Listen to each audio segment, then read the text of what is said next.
अगर माता पिता ये 3 गलतियां न करें, उनकी बेटी कभी नहीं बिगड़ेगी।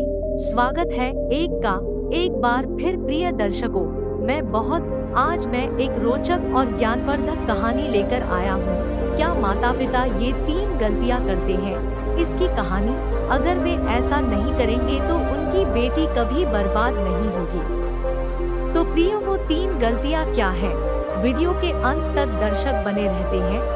इस कहानी के अंत तक हमारे साथ बने रहें, जुड़े रहें। अगर आपने अभी तक हमारे चैनल को सब्सक्राइब नहीं किया है, चैनल को सब्सक्राइब करें और बेल आइकन ऑन कर लें। कृपया अच्छे कमेंट भी करें, साथ ही इसे शेयर भी करें ताकि इसे आपके साथ शेयर किया जा सके। इसका लाभ अधिक अभिभावक उठा सकते हैं। प्रिय भाइयों, हर कोई वीडियो का लाभ उठा सकता है। माता पिता चाहते हैं कि उनकी बेटी उनका नाम रखे, उनके कुल का नाम ऊंचा करो, क्योंकि एक बेटी का पिता होना बहुत सम्मान की बात है। यह बहुत गर्व की बात है, क्योंकि प्रिय दर्शकों, बेटी का कन्यादान ऐसा करना पिता के लिए बहुत बड़ा पुण्य का काम होगा। कहा जाता है कि पूरी दुनिया में बेटियों की संख्या सबसे ज्यादा है। यह बहुत बड़ा योगदान है, क्योंकि अगर यदि यह होता तो इस संपूर्ण संसार का अस्तित्व ही नहीं होता। बेटी का चरित्र कैसे उज्जवल बनाएं, इस पर हर माता पिता को ध्यान देना चाहिए। प्रिय भाई, बेटी माता पिता और स्वयं की आवश्यकता है। कुल का नाम तभी बढ़ सकता है जब उसका साफ दामन, साफ चरित्र, साफ सुथरा, तभी वे अपने माता पिता और अपना ख्याल रखेंगे। परिवार का नाम, गांव का नाम। यदि उसने गलत आचरण किया है तो उसे उजागर करने में सक्षम है। यदि तुमने अपना चरित्र भ्रष्ट कर लिया है, वही बेटी कुल को प्रदूषित करेगी। इससे माता पिता का सम्मान धूमिल होता है। क्या आपको अपनी बेटी की हालत पर शर्म आती है? पिता का परिवार सबसे पहले जाता है और दूसरा ससुराल। सास ससुर का नाम, मान सम्मान और यश, बेटी इन दोनों की मिट्टी में मिल जाती है। यह सब चरित्र को अच्छा बनाने पर निर्भर करता है। अपने माता पिता को चूमता है, अपनी बेटियों को अच्छी शिक्षा दे। तो प्रिय दर्शकों, मैं आपको एक देता हूँ। मैं आपको गरुड़ पुराण की एक छोटी सी कहानी सुनाता हूँ। कथा आदि कलिंगा। पूरे गांव में एक छोटा सा गांव है। एक शहर था। उस शहर में वासुदत्त नाम का एक आदमी रहता था। वहाँ ब्राह्मण रहते थे और उनका बहुत सुंदर घर था। उनकी एक पुत्री थी जिसका नाम सुदेवा था।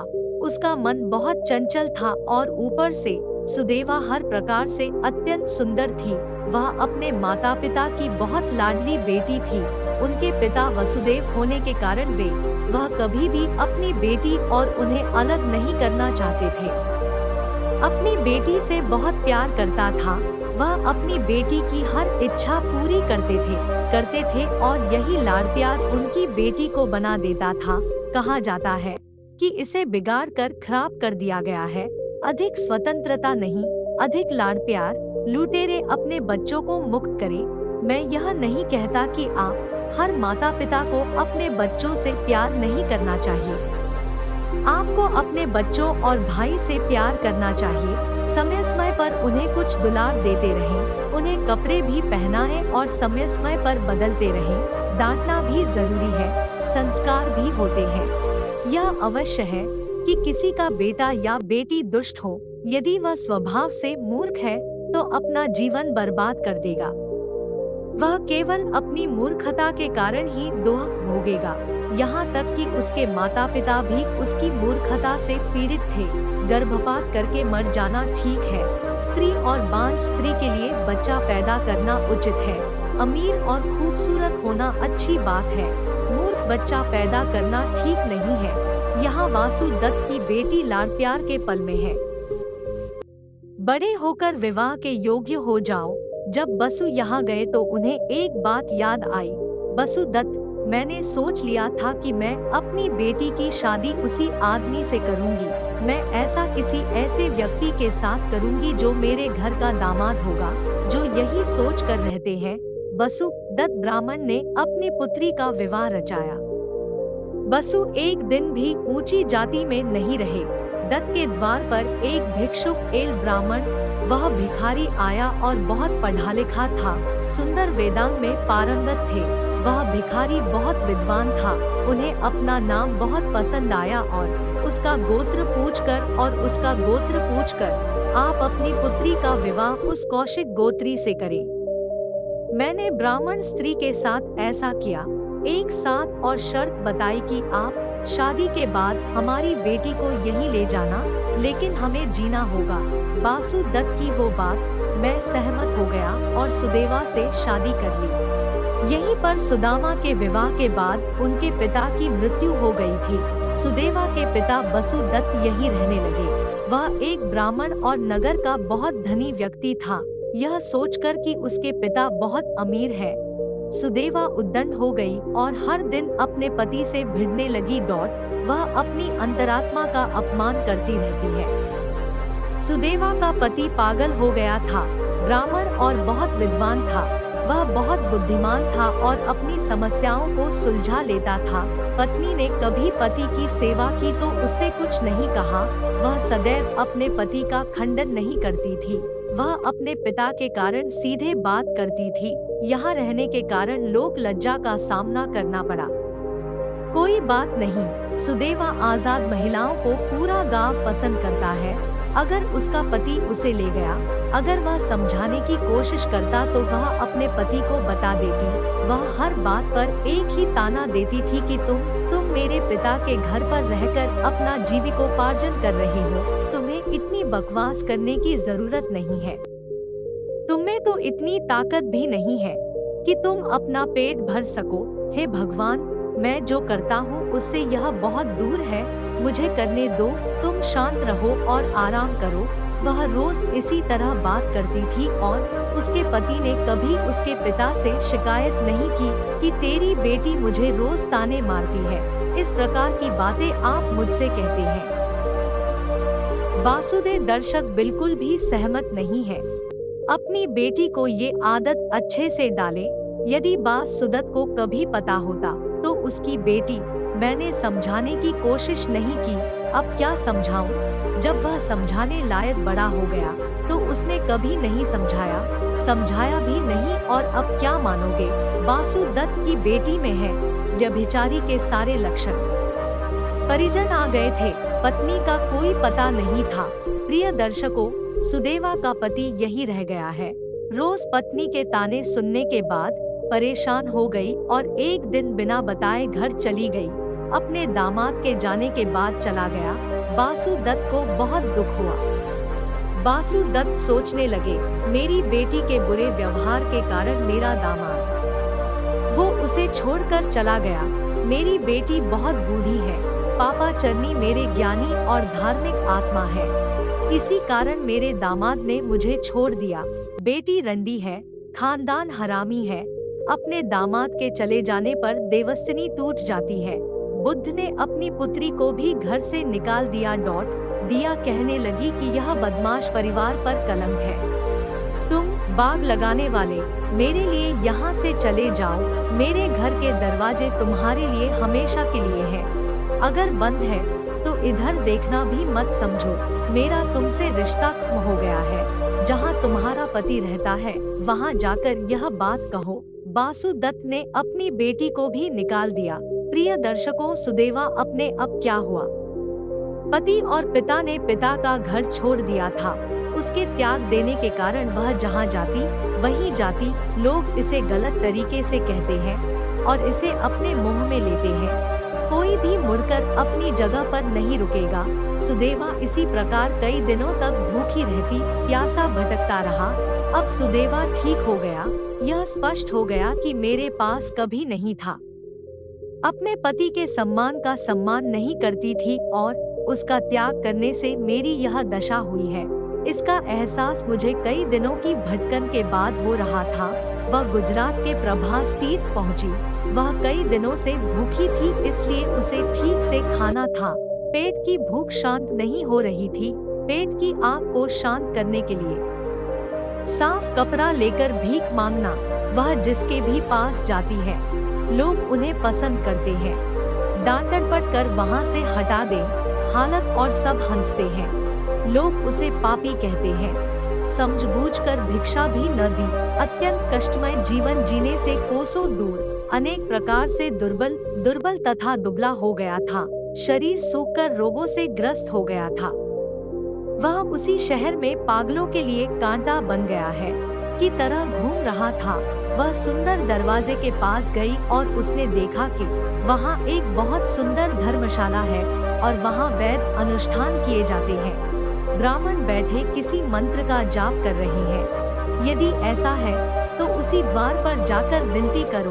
उस घर के मालिक ने देख लिया एक दुबली स्त्री भिक्षा मांगने आई है, तो वह अपनी पत्नी से कहने लगा, अरे भाग्य द्वार देखोगे तो दुख नहीं होगा। महिला कई दिनों से खड़ी है, वह भूखी प्यासी है, उसे आदर पूर्वक अंदर ले आओ। खिला दो प्यारे भक्तों। वो घर किसी और का है। उस घर का मालिक कोई और नहीं था, वह सुदेवा का घर था। उसके पति का घर था और यह सुदेवा का पति था जो अपनी पत्नी के साथ था। मैं देश छोड़कर यहाँ आ गया था। उन्होंने पुनर्विवाह किया और संयोगवश सुदेवा अपने ही पति के द्वार पर पहुंची। उसके पति ने भी उसे देखते ही पहचान लिया कि वह उसकी पत्नी थी। वह दूसरी पत्नी से कहा कि इसे घर में ले आओ। उस ब्राह्मण की दूसरी पत्नी भोजन करा रही है। धर्मा अत्यंत सुंदर, विनम्र एवं सुसंस्कृत थी। एक दुखी स्त्री अपने पति के प्रति समर्पित और समर्पित थी। दरवाजे की ओर देखकर वह भी करुणा से भर उठी। उनकी आंखों में आंसू आ गए और उनका आदर पूर्वक स्वागत किया गया। मुझे घर बुलाया और प्यार से अंदर बिठाया। सुदेवा ने भी आकर उसके पति को भोजन कराया। सुदेवा ने अपने पति को देखते ही पहचान लिया था। उसके बाद उसका चेहरा शर्म से झुक गया। दूसरी पत्नी ने पूछा, हे प्रभु, कौन सी स्त्री वही है जो तुम्हें देखकर शर्माता है? उसके पति ने मुझे बताया है कि वह पतला है। वह पतली औरत कोई और नहीं, मेरी ही है। इससे प्राणप्रिया बल्लभ काफी खुश है। मुझसे प्यार करता था लेकिन बिना किसी खास वजह के। इसके कारण तुम उसे छोड़कर चले गए। विशेष ध्यान रखें, कोई कमी नहीं होगी। अच्छे से सेवा करो और पति से सीधे बात करो। वह बात भी नहीं करती थी। आज उसी पति ने उससे कहा, मुझे अपनी पत्नी की तरह मानते थे और बहुत अच्छा व्यवहार करते थे। अपने पति के स्वागत को देखते हुए ऐसा करवाया। ऐसा करने पर सुदेव का सिर शर्म से झुक गया। जब मैंने देखा तो जो दुष्कर्म देखा वह मैंने अंदर देखा। मुझे अपने कुकर्मों से घुटन और जलन होने लगी। अपने ही पति की दूसरी पत्नी होने को याद करते हुए की सेवा देखकर मैं शर्म से पानी पानी हो गया। अब वासुदेव पश्चाताप की आग में जल रहे थे। मैं सोचने लगा कि मैं कितना बड़ा पापी हूँ। मैंने कभी अपने पति से सीधे तौर पर बात नहीं की कि मेरा धर्मनिष्ठ पति बहुत अच्छा है। यह सब सोचते सोचते उसका हृदय फट गया। उसकी आत्मा ने उसका शरीर छोड़ दिया और उनके पति ने उनका अंतिम संस्कार किया। प्रिय दर्शकों, शाश्वत दुख यहाँ है। मृत्यु के बाद उनकी आत्मा समाप्त नहीं हुई। जब वह यमराज के पास पहुंची तो यमराज भी उसके पास पहुंच गए। कुकर्म देखकर वह बहुत क्रोधित हुआ। यमराज ने अपने दूतों से कहा कि इसे जला दो। अंगारों पर सुदेवा ने अपने पति का सुख भोगा। उसने मुझे धोखा दिया था लेकिन वह उस आदमी से प्यार करती थी, इसलिए यमराज ने लौ पुरुष की रचना की। ऐसा करने के बाद उसने उसे अपने सीने पर सुलाया। उसके खून और टब में मवाद डाला गया है। बाद में उसे कीड़ों से भरे तालाब में फेंक दिया गया। फिर यमदू ने उसे फेंक दिया। ऐसे ही कई योनियों में आरी से काटे पैदा होने के बाद बहुत कष्ट सहना पड़ा। पहले मेरा जन्म सियार की योनि से हुआ और फिर कुत्ता, फिर सांप, फिर मुर्गा, फिर बिल्ली और जब उसके कुछ ही पाप बचे हों उसे कुतिया बना दिया गया, सुअर बना दिया गया, जिसने राजा इवाक के साथ युद्ध लड़ा था। राजा इवाक की पत्नी की भूमि में हत्या कर दी गई। सुदेवा ने अपना कुछ पतिव्रत धर्म ग्रहण किया। उन्हें कुछ तपस्या दी जिससे वे वैकुंठ बन गए और वह आजाद है। प्रिय भक्तों, आज की कहावत का तात्पर्य यही है चाहे माता पिता का बेटा हो या बेटी, अपने बच्चों को अच्छे संस्कार देकर ताकि वे, प्रिय दर्शकों, हर माँ को सुलक्षणा बनाना चाहिए। पापा को पहली 3 गलतियाँ नहीं करनी चाहिए। बेटी को शिक्षा और संस्कार से वंचित नहीं रहना चाहिए। शिक्षा और संस्कार इस कार्य को बनाए रखें। अगर माता पिता बचपन से ही शुरुआत करें, सुलक्ष्मी बेटी बन पाएंगी। और दूसरी बात, आपके बच्चे की छोटी सी गलती भी गलतियां होने पर उन्हें नजरअंदाज न करें। उन्हें तुरंत समझाएं और तुरंत रोकें ताकि आगे उन्हें बताएं कि ये गलत है।